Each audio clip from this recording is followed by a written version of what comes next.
Welcome student, lesson planner YouTube চ্যানেলে তোমাদেরকে স্বাগত। চলো আজকে আমরা একটা রিলস এর মাধ্যমে দক্ষিণ মুষ্টি নিয়মটা জেনে নিই। তাহলে দক্ষিণ মুষ্টি নিয়মটা কি, দেখো একটা ছবি এঁকেছি, খুবই সুন্দর হাত, এটা কচ্ছপ মনে করো না তোমরা, এটা হাত।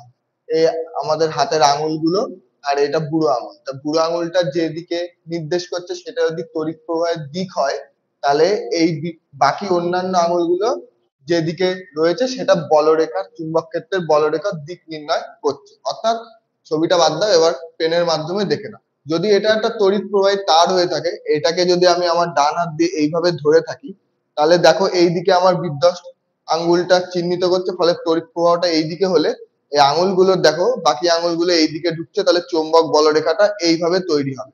অর্থাৎ আমরা কি বলবো, কোনো তড়িৎ পরিবাহী তারকে তড়িৎ পরিবাহের অভিমুখ অনুযায়ী যদি ডান হাত দিয়ে চেপে ধরা হয় এবং বৃদ্ধ আঙ্গুলটা যদি তড়িৎ প্রবাহের দিক নির্দেশ করে, তাহলে অন্যান্য আঙুলগুলি চুম্বক ক্ষেত্রের দিক নির্দেশ করবে। Thank you.